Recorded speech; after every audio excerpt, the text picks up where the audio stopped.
Due to the graphic nature of this program, viewer discretion is advised.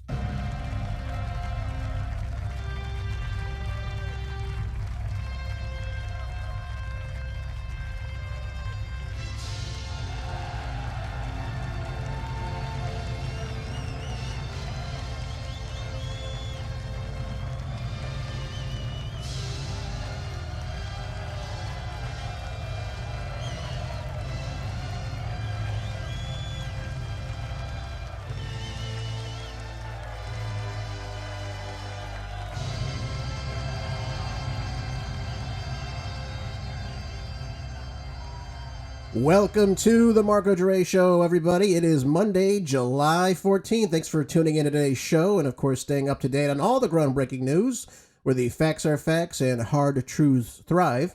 Please make sure to like, follow, and share the show with some friends. You know, I always appreciate when you do that. Lots happening today, lots going on. Never any shortage of chaos in the world today on this Monday, so let's get right down to brass tacks, shall we? This is an article by Paul Craig Roberts. I think it really sums up what the Trump administration is dealing with right now. And the article is called, "Interest Groups Are Stronger Than President Trump." Now, we know that the bureaucracy in America is this overwhelmingly effective power, and of course, helping the deep state be successful. But where are we right now as a nation? Are we succeeding? Are we draining the swamp still? Are we egging on the military-industrial complex? What are we doing right now? Well, let's start off. He says here, we are 6 months into Donald Trump's presidency, really his first presidency, as the previous years he was staffed by the ruling establishment with his opponents. He says Washington taught Trump a lesson. And this time he is staffed with people who share values, at least that he expressed during his campaign. Nevertheless, the Trump administration is now at odds with itself and with a significant percentage of its MAGA supporters. The issue is splitting the forces is, of course, this Epstein dossier. So what's going on with this Epstein case? This is the biggest talk over the weekend. I keep seeing social media. People keep talking about this. It's not letting up. And it shouldn't let up, really. People should still be demanding answers from this. It shouldn't just be something that goes quietly into the night. But the real question is, why are they not giving us the information? Trump promised it when he was running. It was always talked about. Even the people that he has in these positions, think Kash Patel, think Dan Bongino. They were also very much involved in this, talking about how serious this was, and they're absolutely right about that.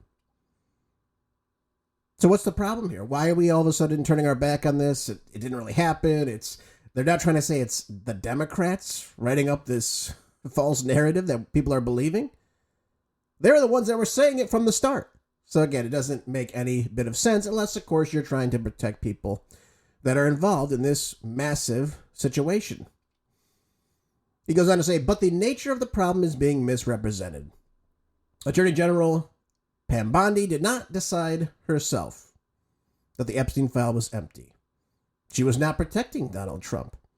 The decision was posed on the Trump administration by the American establishment.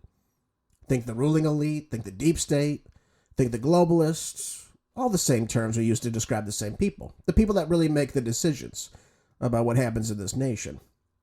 Now, the issue is the rulers, put to President Trump, of course, was, again, are you prepared to discredit in the eyes of the American people, the ruling establishment, and the government of the United States? And you think about it and you say, okay, Trump even hinted at this, that they could affect some people that he knows. Right? It could affect some people that he knows. I think it could take down a lot of people. I think it could take down a lot of big people. Think politician-wise. Think globally. The implications of other world leaders that could be involved in this.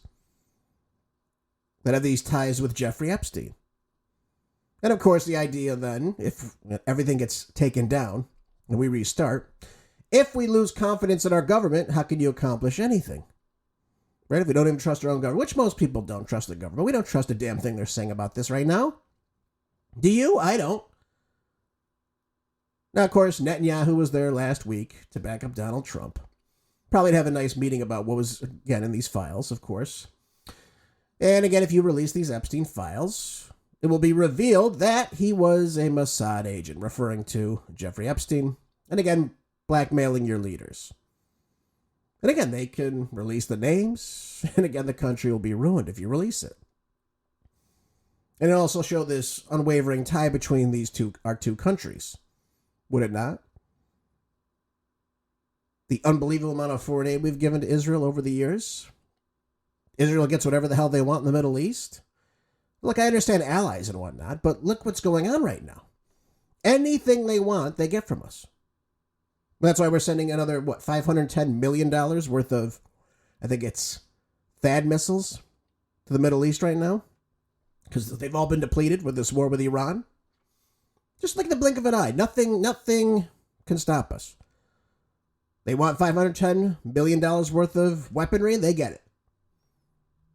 Meanwhile, if you're a survivor of the floods from the Guadalupe River in central Texas, we got to see if we can find the people, the personnel, and of course the money to do that. So while American cities crumble and burn, abroad, nations get billions upon billions of dollars every year from us. With the blink of an eye. There's no thought involved. He continues saying, but it's not only Bondi having these difficulties. He's saying it's also Robert F. Kennedy Jr., Secretary of Health and Human Services, and of course Trump himself. So Robert Kennedy has found that despite being a cabinet secretary of the United States government, he cannot decide, based on hard evidence, that the COVID shot is harmful to everybody. In fact, they just recently gave permission, the FDA did, by the way, that it was approved for, I believe it was 6 month to 11-year-olds. How the hell did that happen?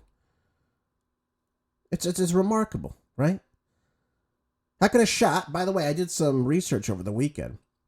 And I think the last time we spoke about this topic, I told you that there was 1.5 at least million people on this VAERS report, which is the Vaccine Adverse Events reaction survey. Right? I said 1.5. It's actually now 2.6 million people are on this.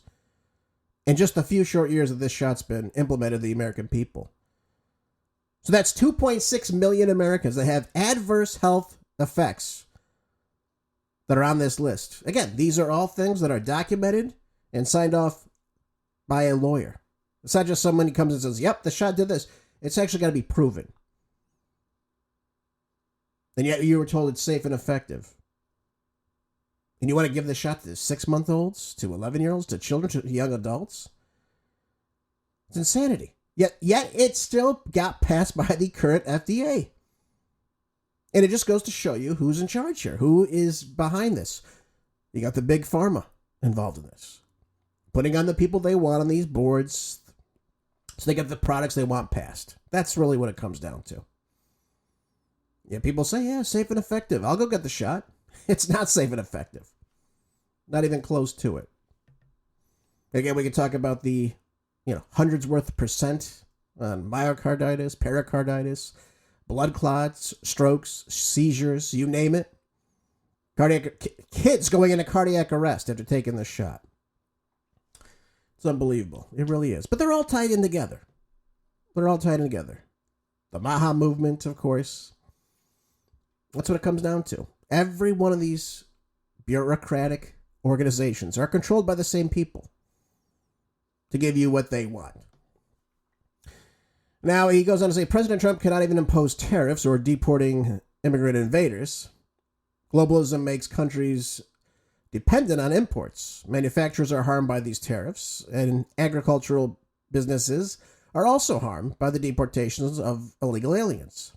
Again, these powerful economic interests are opposed to these tariffs and, of course, these deportations. That's why you have Trump coming out now saying to you what? Oh, we're not going to send everyone back. Just the really, really, really bad people. Well, I'm sorry. You have millions upon millions of illegal aliens in the United States. You're going to let some people just continue to be illegal aliens in the United States? What happened to Tom Homan's proclamation that if you're caught and you're here illegally, it's bon voyage? Or are we just going to let that slide now? Settle for just the bare minimum of the really, really bad people that have come into this country. Again, I tell you, are we a nation of law and order, or are we a nation of no law and order? Are we a nation of just lawlessness? What are we? Nobody knows. Because it just changes as it goes on. Now, while I have an issue with the tariffs themselves, because again, they're not being passed by Congress as they should, because they are a tax, and we're going to talk about what's going on with these tariffs in a little bit, but again, Trump is trying to use these tariffs, again, to lower the foreign tariffs against U.S. exports, again, to force these concessions to foreign governments. Again, but it turns out that the raise on tariffs is remaining high on the cost that American manufacturers, and of course it hurts their profits, because again, people are either going to buy them and pay more, or they're just not going to buy them. That's what it comes down to. So now they confronted Trump, and of course were granted exemptions from these tariffs to input needs. Right? We talked last week about the import on oil and what that would do. Should you put tariffs on something like energy? So there you go. Again, same for deportations. Now, it's only taken the ruling establishment 6 months to cancel the domestic agenda of the Trump administration, all the things we were promised, of course, and the Reagan administration lasted longer before it was neutralized. Trump's peace agenda has also gone by the wayside. He's bombed Iran for Netanyahu and continues to support Israel's aggression, especially about what's going on in Palestine right now, in Gaza. Trump has yet to meet with Putin, instead of handing over the peace negotiations to Zelensky and Putin. Zelensky's not even the real president of Ukraine right now. He's just the de facto leader because he suspended elections. As the war is really between the U.S. and Russia, Zelensky cannot settle it. And of course, the military security complex needs war, or it will threaten the profits of these war, and of course, its power. And again, peace does not serve these interests, folks. So there you go. There you go. So we have this whole thing with Epstein, though. That's really interesting to me. That's really just tearing through the airwaves right now. And of course, you have, the conservative influencers, so-called, trying to tell you to forget about it. It's not a big deal. Obviously, the news isn't going to tell you something that's not true, right? Believe everything the government's telling you. But it just shows you that these people are just full of it. Because, again, you have Chase Bank dishing out, I think, over $290 million to the victims of this Epstein, I guess you call it pedophile ring or sex trafficking ring, whatever you want to call it. Why would the bank do that? If there's no connection to Jeffrey Epstein and these hundreds upon hundreds of girls that were so-called sex trafficked. Why would they do something like that? It's very odd. And now you have Ghislaine Maxwell saying that she wants to testify and share her story to Congress. I'm sorry, wasn't there not just a trial on this? Where she was able to prove herself innocent? So now if she's found guilty, which she was, she's given 20 years. And it was just Jeffrey Epstein that she was, again, procuring these girls for. Right? And trafficking them to him and nobody else. According, again, that's what the story is now. Not saying it's true because we know it's not. It just begs the question again, okay, why did they seize 14 terabytes worth of data? Of this, again, recorded footage. You're saying that he just incriminated himself in this footage? Nobody else? It's very, very odd, folks. Very, very odd. And of course, they show you, oh, well, we have this camera footage that obviously nobody got into his cell and killed him. Yet there's a minute missing off it. And then Pam Bondi even boldly just told you right to your face. Every evening, there's a minute off the clock. So they know exactly when it's not going to be recording. That means anyone could come in and go. He could have just walked right out of there. They could walk him right out of the jail and you would have had no idea. I find it very hard to believe that Jeffrey Epstein killed himself. I really do. With paper blankets in a cell that has nothing to, connected to the ceiling or anything. It's just really, really ridiculous. But I have not forgot this. Listen to this. This is just June of last year. I know sometimes we forget things. I want to play it for you again. This was June of last year, and you're going to hear a lot of familiar people. Don Jr., Kash Patel, Dan Bongino, Pam Bondi, J.D. Vance in there. And then you're going to hear Trump at the very end. So I want you to think about this and listen and tell me what you think changed in that short span of time from last year to right now. How is it that my father can be convicted of 34 crimes, but no one on Epstein's list has even been brought to light. I'm trying to figure out how that's possible, right, folks? It's almost like they're trying to protect those pedophiles for some reason. I can't imagine why, right? Why is the FBI protecting the greatest pederast, the largest scale pederast in human history? Simple, because of who's on that list. Everybody in politics has a vice that's much worse than alcoholism, is the way that I put it. But we release the list. Seriously, we need to release the Epstein list. That is an important thing. The DOJ may be releasing the list of Jeffrey Epstein's clients. Will that really happen? It's sitting on my desk right now to review. That's been a directive by President Trump. Just keep in mind, she did a total 180 on that case that you just talked about. And she was saying, no, I meant that the files are just sitting on my desk right now. Really? You have thousands of files just sitting spread over across your desk right now? When she specifically asked about the client list. She goes, no, it's sitting on my desk right. She doesn't say the files are sitting on my desk. She just says yes to his answer. It's sitting on my desk right now being ready for approval. Well, who's going to approve it? That's the question. And then it goes back into who's really pulling the strings here. This case, in Epstein's case, it is incredibly disturbing. We have flight logs, we have information, names that will come out. I'm not ever going to let this story go because of what I heard from a source about Bill Clinton on a plane with Jeffrey Epstein. I'm not letting it go, ever. Ever. Are you still talking about Jeffrey Epstein? This guy's been talked about for years. You're asking, we have Texas, we have this, we have all of the things. And are people still talking about this guy, this creep? That is unbelievable. It's unbelievable, isn't it, folks? Don't believe what's right in front of your face. Don't believe what you've been told. Don't worry about one of the witnesses committing suicide. And there's others, too, that have come forward. Never mind, we didn't hear anything about this Ghislaine Maxwell case. Just that she's was arrested, obviously, and charged for sex trafficking, young girls, what it says in the report, and given 20 years. That's all you were told about it. Nothing else. There was no big headlines. Nothing. Nothing at all. And again, you're told to shut up, accept the story, believe it, go quietly in the night, don't talk about it. Are you still talking about Jeffrey Epstein? They want you to stop. They don't want you to say anything about this. They want it to be done. They want to throw it under the rug. Nothing more to see here. And again, he's going to lose a lot of his base, Trump, if he does not come forward with what actually happened in this awful case. It's disgusting. And we, as Americans, should know, are there higher up people, elite people, whomever they might be, will there be world leaders, will there be people that are, billionaires or globalists or whomever they are, it doesn't matter who they are, that traveled to this, creep's Manhattan pad or in Florida or in his island, and the guy has an island, and they're going there, and again, you're implicating only him. It's unbelievable. It really is unbelievable. Let's move on to this other article, though, now. It's in the New York Post. It says here that Trump vows billions of dollars in weapons for Ukraine and 100% secondary tariffs on Russia if no peace in 50 days.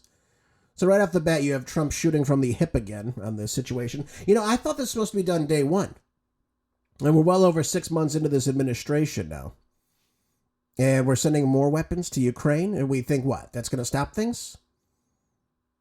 The definition of insanity is doing the same thing over and over again, folks, and expecting a different outcome. Why do we think now something different is going to happen with this? Nothing different is going to happen with this, by the way. But President Trump announced today that the U.S. will be sending billions of dollars worth of weapons to Ukraine via Washington's NATO allies. So we specifically are not going to be sending any weapons. We're going to get NATO to do it. There we go. And you'll be happy to know that, as stated by Scott Ritter, that the CIA is now going to be doing this. The CIA is going to be going to different nations in NATO and trying to get, again, more weapons specifically these Patriot missiles and, of course, the batteries that go along with it, to be sent to Ukraine to continue this war that they have no chance of winning right now. With already 1.5 million Ukrainians dead. What the hell are we doing here? Is the question I want to know. The weapons will include everything, apparently Trump said during this meeting with NATO Secretary Mark Rutte in the Oval Office, including Patriot missiles and a full complement of equipment. I mean, again, can they even man this equipment that they're sending now? Do they have the army? Do they have the soldiers to do that? Nobody knows. Nobody knows. And will they get destroyed right when they're brought in? That's another good question. And what do you think? Russia is stupid? They don't see what's going on? They don't read the newspaper as well? But it goes on to say, we are sending them weapons and they're going to be paying for them. The president said, with Rutte agreeing that European countries should be stepping up and paying for the American-made material. And again, no talk of peace, threats of tariffs. I just want to remind everybody, the BRICS nations, many of you know that there was a meeting recently, of course. But I want you to understand this. The BRICS nations, they compile about 2/5, roughly about 40 to 44% of the global GDP in the world now. That's right. Now, America only equates for about 23 or so percent of the world GDP overall. Still massive for a single nation, of course. No one's doubting that. But we're threatening him, Putin, with tariffs now. We think that's going to change anything? They just added 10 new members in there? And now they're talking about putting tariffs on China for their involvement? We think they're just going to roll over. Putin and Xi are just going to roll over for Donald Trump now. It's not going to happen. It's wishful thinking at its best, I believe. So some of these Patriot missiles will be getting to Ukraine within days. That's what Trump added, claiming that the European countries will have the equipment, will swap over and replace the Ukrainian Patriots with the ones that they have. Again, I don't see this being effective at any stretch of the imagination. I don't think it's going to change anything. I mean, this is all bluster. It's all bluster. Nothing's going to happen here. Nothing's going to change as the result of sending in more arms, of course. Now, Colonel Douglas McGregor stated that there was talks of actually having a no-fly zone over Ukraine. Unbelievable. Unbelievable. That would just be chaotic. Again, 100% tariffs on Russia, but he's going to wait 50 days to do so? Again, what is the point of that? What does the 50-day mark mean? And, of course, they want to sanction them as well. It's going to have little to no impact, folks. I hate to tell you this. It's going to be a bigger waste of other people's money that we're facilitating. And, again, this will not stop the Russians from doing what they're doing, so the war goes on. The war goes on. And as Paul Craig Roberts said, as all the bright people have been saying, you have Zelensky now talking with Putin. Putin doesn't even realize that, well, he realized it, that Zelensky is just the de facto head of the state. His term is over. It's ended. So is he really even the one that should be negotiating for peace? Nothing's going to change here, folks. Nothing at all is going to change here. The war's going to go on. And again, more people will senselessly die. That's what we're seeing here right now. I mean, to me personally, he's just going to have to continue on with this war. He's going to put ground troops in Kiev, the capital of Ukraine. And then what leverage would Zelensky have then? He's going to have to surrender. But there is no surrender. The guy's a comedian. The guy's a putz. The guy's a loser. He's a pervert. He's a cokehead. And what the hell are we getting from this? Remember when this first started years ago? Everyone's, he's so Churchillian. Oh. And I thought to myself, well, hey, folks, Churchill was one that extended on World War II, if you're not familiar with war. He kept the war going. Otherwise, World War II would have been over in 1940. So anytime someone says someone's Churchillian, just expect more war, more chaos. And they might be a drunkard or a drug addict. Just thought I'd share that with you. So, what's the end result of this? When does this end? How are we going to get into peace negotiations while we keep sending arms for this country to continue to attack Russia? And again, I say to you, I think Putin has got to put boots on the ground and occupy Kiev. Because at what other point they just keep marching to the west with troops on the border of Poland? I mean, I don't know what has to happen here that we can get a peace negotiation. I mean, so much for the art of the deal, I suppose. I don't know what to say about this, folks. This is not what we voted for. We did not vote to send more arms for Ukraine to continue on this war. But this war is supposed to be over with by now. And yet every turn, we see this war being extended and bolstered up for more war. It's a very sad thing to see. Now, this article, likewise, in the Federalist, says that America cannot afford to be the arsenal of the world anymore. And they're absolutely right. You know, we are running low on our own munitions, folks. It's not a good thing. It says here that the rationale for halting shipments for defensive weapons to Ukraine stems from a review that found that the United States only has about 25% of the Patriot interceptions needed for all Defense Department military plans. Well, what do you think's happening? We've been giving arms. Think about the arms that Biden gave to Ukraine. Think about the arms we've given to Israel right now in their war in the Middle East. They're using all those arms, and look where we are now. That's why Trump has bolstered up the defense budget to $1 trillion. We've got to start rebuilding again. But again, he's reversed course. He's saying, you know, they're getting hit hard now. He said, we're going to go do something to spend more weapons, defensive weapons. But we are running low, my friends. We are already in so much debt. Pushing on almost $37 trillion worth of debt. And you and I are funding these wars, whether you like it or not. Now, at the center of this internal tug of war, Undersecretary of Defense for the Policy, Elbridge Colby, leading voice for a more restrained, realist approach to America's military posture in the world, which is a position that has reportedly frustrated some of the hawkish members within the Trump administration. Colby has warned that the United States stockpiles are running low. Defense manufacturing is lagging behind its adversaries. Think Russia, think China. And that it's time for Europe to take up the primary responsibility for Ukraine. No, it's everyone's time to get out of this and say enough is enough. And if you cut off Zelensky and say, look, we're not giving you any more arms, it's over. We'll help you negotiate peace, this is it, it's over. And everyone in NATO backs Trump's position on this. That war will be over with. There need not be any more bloodshed. But again, the opposite is taking effect right now. People are talking about sending more arms. Now, while America focuses on shoring up its limited resources by preparing for a far more dangerous geopolitical challenge, China, which again, I mean, what are we talking about here? China taking on Taiwan right now? I mean, we're going to go give arms to Taiwan? Taiwan actually bought arms from us, and we haven't given them the arms yet. So there's that deal that's gone wrong. I mean, this whole thing is a complete disaster. It really is a complete disaster.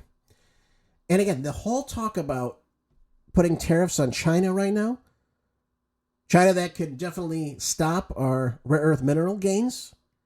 I don't know if you're all aware of that. They could do that. They could put a halt to all that. And think about our car manufacturers. We're going to get the lithium ion that goes into these electric car batteries. What are you going to do then? Again, it's going to screw over the American manufacturers in the auto industry. Can we allow that to happen? Should we? What is going to do that? What's it going to do to that market? It's going to destroy it.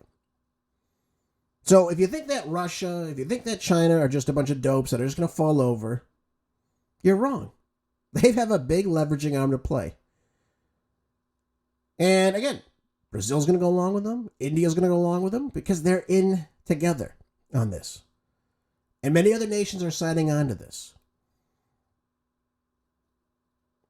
So it's a very big cause for concern right now. It's a very big cause for concern. It says also here that a recent analysis by the Foreign Affairs aligns with Colby's assessment, stating that the United States has low stockpiles of munitions, its ships and planes are older than China's, and its industrial base lacks the capacity to regenerate these assets. In war games, that stimulates a conflict in the Taiwan Strait. Washington runs out of key munitions within weeks. I mean, this is something else, folks. It really is. This is really not good.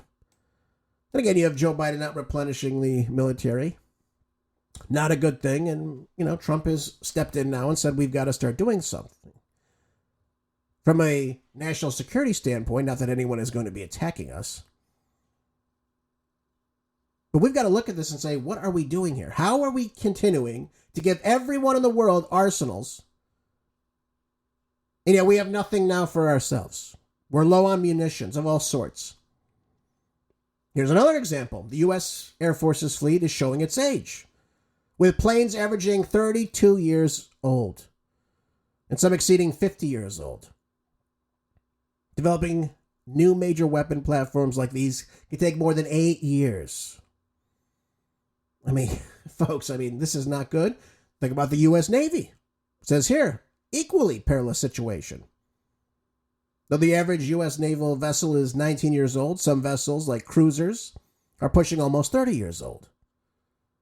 To meet future demand, the Navy may require extending the lives of some non-nuclear surface ships to over 50 years. Not good, folks. And again, in contrast to all this, who's the rising star here? Well, China is. 70% of China's naval ships have been launched since 2010. China's annual shipbuilding capacity is an astounding 26 million tons, which is 370 times greater than the United States' capacity of 70,000 tons. The U.S. industrial capacity is so limited that it cannot even produce a single 100,000-ton Ford-class aircraft carrier annually. And again, still Washington clings to this ridiculous World War II era fantasy, believing it can take on the entire world and arm the entire world, neglecting its own low arsenal. Not good, folks. Not good at all. So, again, we need to take care of our own. Yes, national security is important. We need to make sure we are, again, keeping up in our own arms. We are securing our border now, which is great. But we need to focus on America. If for so long we're focused on what the hell's happening in the Middle East, or in Europe, or in Asia, or anywhere else in the world, it's got to stop. We are not the world's benefactor. We're not the world's babysitter. Yes, it's important to have allies. Yes, it's important to be diplomatic and trade. But we are dying from within right now. That's what's happening. And when you see a military like ours that is in decline, in many regards, we're still a strong force. I'm not denying that by any stretch of the imagination, but other countries are on the rise. They are growing. And in some cases, they have more powerful arsenals than we have. Russia has the Poseidon missiles that come off of their submarines. I mean, remarkable stuff. Hypersonic missiles. We need to be realistic about what's going on here. Ukraine cannot win this war. It's never going to happen. So why are we doing this? That's what I ask you, the listener. Why are we doing this? It is stupid. It's beyond stupid. It's nonsensical. But again, this is where we find ourselves. This is where we find ourselves. So ridiculous. It really is. I can't even believe it sometimes. So not only do we not have the Epstein files released, as what was promised, where are the JFK files, the RFK files, the MLK files? None of that's been released. Good luck getting anything on 9/11. We're told this war was supposed to end in a day. It'd be over within a day. That's what we were promised, right? That was the campaign slogan. And now we're over 6 months into this, giving them more arms in a war they cannot win and will not win. Not a good look, folks. Not a good look. Breitbart has this article that I want you all to hear. This is, just indicative of the stupidity that comes out of Los Angeles here.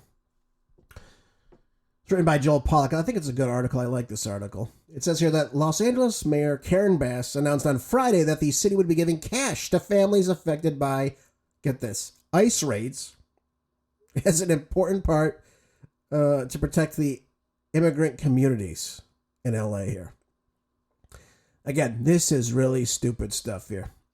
Now, Bass announced this program during a press conference about her new executive order directing all city departments to refuse to work with the federal government to enforce immigration laws or enforcement.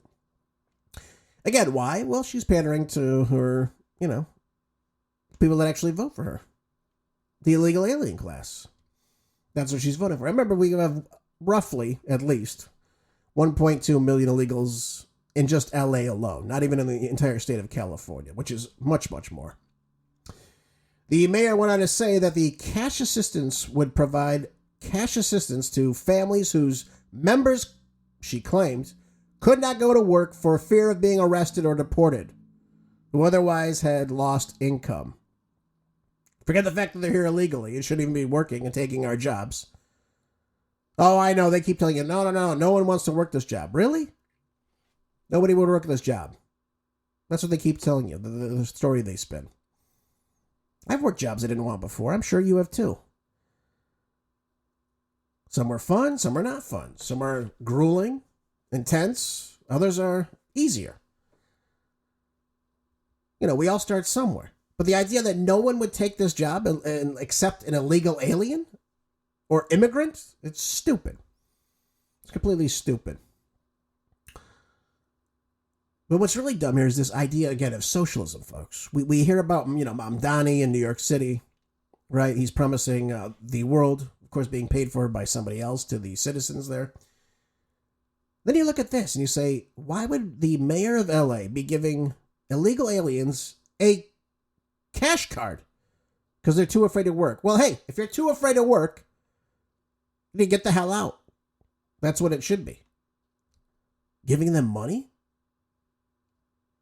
The city of LA currently faces a $1 billion deficit.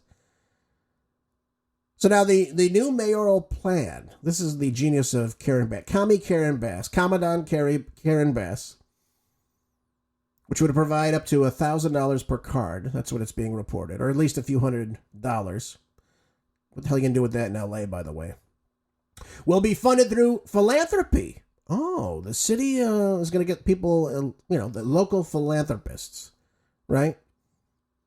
To come and put up cash for millions of illegal aliens? Really? That's amazing. Now, of course, it was not immediately clear what qualifications will be needed to receive. There's no, anyone that wants it will get it. Anyone that wants it will get it. And what's interesting to me, think about this. If all these people come forward and, again, claim this, using this program that they want, how is it that the federal government cannot figure out where these illegal aliens are? That's what I want to know. If the city of LA has a database or is, again, channeling out money, how the hell could the federal government not be a little more swifter in these deportation rates? That's what I want to know.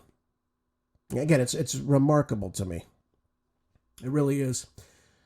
The mayor emphasized that the money will not come from the city coffers, because we don't have anything in the city coffers, but from philanthropic partners. Ooh, who could that be? The cards will be distributed by, get this, immigrants' rights groups such as the Coalition for Humane Immigrant Rights of Los Angeles. Right? This is the group that takes taxpayer dollars in the state. Remember they had $34 million worth to fund the riots that took place, the No Kings riots and whatnot. Right? Where they're in the streets, graffitiing all over the place, destroying the city in and of itself. So when they say philanthropy, it's coming from the California taxpayer, then, because that's where they get their money from. Now, I'm sure they'll have people that'll donate to it in and of itself, but it's mostly coming from taxpayer-funded resources. Again, you have at least 1.2 million in LA alone, at least, at the bare minimum. And you're going to give them $1,000 a piece? Well, folks, you're going to have to come up with a hell of a lot of money then. So they're going to use this group here. I don't know what the hell you'd call them, this NGO.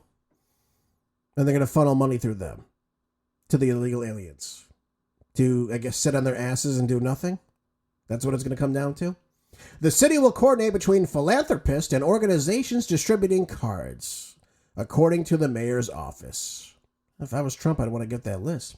The organization, Bass noted, Chirla, has been at the forefront of organizing radical protest against ICE, which has often led to riots and has already received millions of dollars in public funding. What'd I just tell you? There you go. It's a Ponzi scheme, folks. Come on. The city of LA will be providing only limited assistance to residents affected by the wildfires in January. More aid was provided by the LA County, which has funded some grants needy residents and workers. By the way, they haven't gotten anything started, really, on rebuilding after those wildfires. But Gavin Newsom, this is interesting, Gavin Newsom, the clown he is, the schmuck that he is, has allocated $101 million for the Palisades, get this, to build low-income housing. There you go. There you go. So again, people that don't want to wait around, the insurance companies are taking too long. They want to get them out of there, sell their plot, and again, they're going to build their LA smart city right there in that region. That's what they're going to do. Then again, a lot of these people, a lot of those houses in that area were underinsured because, again, the state of California will not allow the insurance holders to go in and raise the quotes, the premiums. So that's why you see a lot of insurance companies getting the hell out of California because, again, they're not going to make any money off it. And again, if you have incompetence like you do with Karen Bass and Gavin Newsom, among other idiots that run the state, and you have something that gets out of control like these wildfires that was either started by somebody. By the way, someone tried to start a fire in Runyon Canyon in LA over the weekend. Luckily, they put it out right away. But it was said that it was a power line that busted. It hits the ground. Of course, it's dry. There's been no, again, forestry brush cleared out of the way. So it's falling on dead brush. And of course, you have a fire that gets out of control fast. On top of these winds that continue to push the fire around. Yeah, and of course you have fire hydrants with no water in them. I think that should be her first priority, don't you? Putting some water in fire hydrants before putting, $1,000 on a card for an illegal alien that has no right to be in this state or in this country at all. Now, speaking of illegal aliens, this is in the Gateway Pundit. I'm sure you saw this last week, at the end of last week. 200 illegal aliens arrested and one person dead after brave ICE agents dodged bullets to rescue trafficked kids from California marijuana farms. This is unbelievable. This took place over in Ventura County, a city called Camarillo. It's unbelievable. This is ridiculous. They were responding to this. And of course, one of these groups got word that ICE was in there. And there was actually a big protest, and actually someone was actually shot in the process by a gunman who they're searching for right now.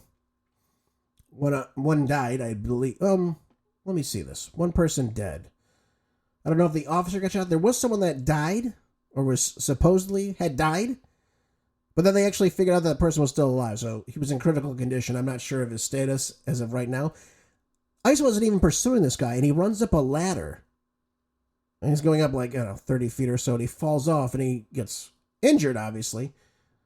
And then ICE, of course, called the paramedics, and they came in, and he was in critical condition last I knew. So I don't know if he had died since then. This is dated the 12th. Last I knew, he was still alive. And I don't know if anyone was shot by the lone gunman who was pointing his gun at anybody. So again, there you go. That's Gavin Newsom's California for you.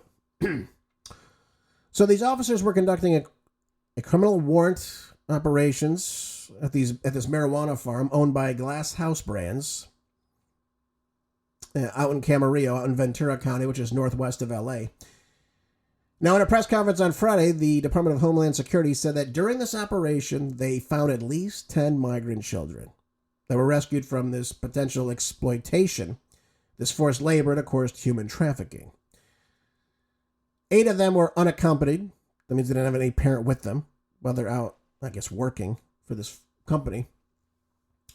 But the federal officers also arrested approximately 200 illegal aliens from Carpinteria and, of course, Camarillo, where you saw a lot of the footage happening. So during the operation, more than 500 rioters, yes, rioters, attempted to disrupt operations. All these people should have their asses arrested, by the way. Every single one of them should be arrested. And by the way, people throwing rocks at ICE vehicles, I mean, the local police should have been brought in, and these people should have been arrested. Especially anybody who's throwing a rock at a vehicle, which is really attempted murder right there. That rock hits somebody in the head through the glass, they're done. Especially someone driving the car. So during the operation, let's see, the press released that 500 rioters were there. 4 U.S. citizens are being criminally prosecuted for assaulting others. They should all be arrested. It's one thing to stand on the side of the road. It's one thing to throw rocks at a vehicle or attack ICE agents from doing their job. This goes beyond protesting. When you're in the street, when you're trying to block traffic, it goes beyond protesting. If you want to stand on the side of the street and yell, whatever. That's your right to go stand there like a schmuck and yell. But these people were accosting these ICE agents. Many were throwing rocks at these vehicles as they were leaving the facility. And you only got 4 of them? Come on. Go look at that footage. And they had to disperse with tear gas as well, I saw, from the social media footage that I saw. And again, one guy is... he's out for a $50,000 reward for this guy that was shooting. It says here that the rioters damaged vehicles and one violent agitator fired a gun at law enforcement officers. It's unbelievable. It really is. United Farm Workers posted a statement on social media Friday confirming that the death of a farm worker, he didn't die. And he wasn't fleeing from these officers. This is incorrect. It's incorrect.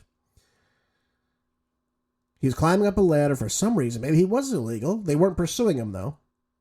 I know that. And he fell off this ladder, and he was in critical condition last I knew. So unless something has changed, I know, and I saw this over the weekend, too, so I don't believe that he died. And again, he wasn't because he was being pursued by ICE. And he wasn't. It's not like he died in their custody from, any sustaining injuries of that nature. So again, I don't believe that. That's what's being said. I know it's being posted all over social media. Last I heard, he was in critical condition, though. Not a good thing, but again, this is what happens when you have a Gavin Newsom, you have a sanctuary state, you become a refuge for illegal aliens. You have someone like Commie Karen Bass saying you're a sanctuary city. All are welcome except for, conservatives. You're going to get people like this that come into the state of California. And then, you see, kids out in the field working, of course. It's unbelievable. It really is when you think about it. And again, this shouldn't be happening. And this goes back to my other point, the 325,000 children lost at the southern border. Where are they? Are they those 8 unaccompanied children working in the field? Some of the children that were lost on the southern border thanks to the Biden administration's open border policy? Let's all think about that for a minute. Where did all these children go? 10 kids working, minors. You had 8 unaccompanied. Who's watching after these kids? But again, when you violate federal law, which again, Gavin Newsom is, which Karen Bass is, which obviously this employer clearly was, they need to be looked into. You find out that they're holding out kids. It's so crazy to me to think about this. But this is what's happening in California, folks. That's not a shock. It's only going to get worse as time goes on. And again, you're going to see the ICE presence in California for a very long time because, again, as I said to you, LA alone, 1.2 million illegals. And now they're too afraid to work. That's defeating the purpose, isn't it? Well, they'll make good voters next year, I think. We'll see. Who knows? Also over the weekend, they had this awful shooting that took place in Kentucky in a church, killing 2 women. Awful. Absolutely ridiculous. This is in the AP. It says that 2 women died Sunday at a church in Lexington, Kentucky, in a shooting rampage that began when a state trooper was wounded after making a traffic stop. The suspect in both shootings was also killed. The suspect carjacked a vehicle. Oh, what an Emmy Award winner this putz is. After a traffic stop near Lexington's airport and fled to Richmond Road Baptist Church. Again, he's opening fire now on the congregation. And he killed a 72-year-old woman and a 32-year-old woman. And what has the media told you about this? Nothing. Because, of course, it's at a Christian church. If there's any other type of religious affiliation, you wouldn't hear the end of it. Oh, America needs to do better. Oh, yeah. 2 other people were wounded inside the church, the article goes on to say, and taken to a local hospital. One in critical condition, while the other one was in stable condition. The suspect obviously died at the scene, of course, so we don't know the motivation for going into this church and just starting to shoot. So it's unknown, obviously, why this person did what he did. Or it did. I don't know who it is. But they believe that the shooter, the murderer, who's now deceased, may have had some type of connection with individual of this church. And again, you understand it's a carjacking. Why are they going there? Why would they flee to this church and start shooting at a church? It's not like he went in there to hide. He went in there to, obviously, harm people. So I'm sure as this develops more, we'll figure out more about what's happening here. It's a terrible thing, folks, when you hear stuff like this. The people are attending a church service and something awful and ridiculous like this happens inside a church service. And again, we hear about this more and more as time goes on. So what do I think? Well, I think we need to make sure that we are, again, having armed security at our churches. I know that sounds ridiculous. It's a place of worship. Why would you want to do something like that? But you need something like that. Because, again, anything like this could happen. And, again, it could be as easy as locking the doors in the front after the mass starts or the church service starts. Anything like that. Having at least somebody armed inside the building, so if something should go wrong, you can deter someone looking to do harm to people during these church services. That's the way I see it, at least. Because, again, how else are you going to combat this, folks? When you have such immorality in the United States right now. And again, you have this hostility towards people, especially Christians, in the United States. The only answer is to defend yourself. That's really the only thing else that comes to mind. Having, obviously, people that are trained to use a firearm, protect their communities. That's the only way you can look at this. There's no other way around it. And yes, like I said, you can lock the doors, what have you. That only goes so far, folks. Again, I know it sounds intense, but people, we need to be safe in this day and age. We need to be safe. Look how many people Joe Biden let in this country. You don't think there's people that are going to want to do people harm? Again, we don't know anything about this individual yet. Just that they're deceased, but whom are they? Why would they go to a church and start shooting? But until we get the answers, that's the only thing I can really tell you about this. You know, we have a lot of negativity, folks, that, constantly we're talking about as time goes on. But it's important to understand that even in the midst of all these awful things that keep happening in the United States, there is some good that happens. There are small acts of kindness that happen in the United States. And I got this article here, and it's not being discussed. I don't know why this isn't being discussed, but it should be. Because again, acts of kindness are good to recognize. I'm sure each and every day you have someone that does something nice for you. It could be something as small as someone holding the door for you. It doesn't matter. But we neglect these acts of kindness. We only look at, hey, how's the economy doing? Hey, what's going on here? The small acts of kindness are what makes this nation. And this is a good one. I want to share this with you. It says that Mexican search and rescue teams aid in Guadalupe River recovery efforts. And, I heard about this the other day and had to look at it because I didn't hear anything about it. And it turns out that a search and rescue team from Nuevo León, Mexico, was actually working side by side with these Texas authorities in this, search and effort response to finding those that are still in this region that could possibly still be alive. And again, we have, I think, 162 missing people as of right now. The death toll in this awful flooding has reached 132 people deceased. But the Customs and Border Patrol agents, along working with search and rescue and these other response groups, this group came up, a 45-person crew. They brought in ATVs, they brought in boats, they brought in drones, they brought in trained search dogs.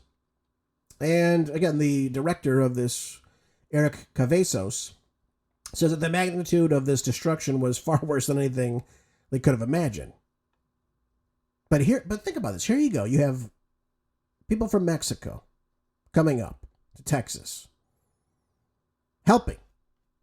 There's no money involved. They're just coming up to help. And they're working side by side with Americans to help people. Well, that's a great thing. I think we can all champion in that. But here it goes. He says that his team has been searching miles of this Guadalupe River, including areas near Camp Mystic where many young females were staying and lodged. They've encountered records of these trailer homes, destroyed vehicles, makeshift campgrounds. And, despite this overwhelming loss, this team has already made a big difference. And, it's heartwarming to hear something like this, that people are coming up in a time of need, that are coming out to help. And we see this in many of these natural disasters. You see something that happens locally and you see other people start to jump in and help out. You see, for example, the owner of Raising Cane's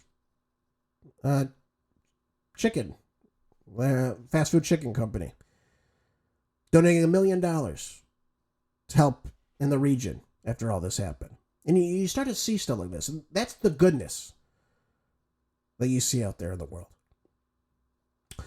And again, it's taken a heavy emotional toll on these people having to go through and see all this. And of course, I'm sure they've found people that have been deceased and everything.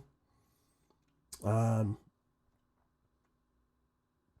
it's a good thing when we can work together to help other people out. And it's a heartwarming thing. And we should be thankful to these 45 men that came up to, risk their lives and try to help other people, help Americans. And again, I read this to you because, again, there is always hope out there, folks. There's always something good that is happening, despite all the negativity we talk about. And I only tell you this because I want you to, again, be prepared to know what's going on in the world. But we shouldn't also neglect the goodness that happens, because there's a lot of it too. Things go up, things go down, the economy goes up, the economy goes down. That's going to happen. Right? The stock market's good right now. I can tell you that. Of course it is. It's going to go down again at some point. But right now, we have to understand that, good things happen. Good things arise from even these most intense natural disasters. So I wanted to share that with you. I hope you will, take some solace in that and understand that, despite all this happening, something positive can still come from that. And even this location was devastated by this flooding and life was lost, good people still came out to help their fellow man. And that's a good thing. We should cherish that and champion that. Folks, I hope you enjoyed the show today. I hope you'll share the show with some friends. I do appreciate when you do that. Like, follow, share. That always helps me out. Make sure you keep your house in order, folks. Store your water, your food, ammunition, gold, tools, medicine, everything you need to be self-sufficient. And I'll see you here tomorrow on the next Marco DeRay Show. Until then, be good, stay great, God bless.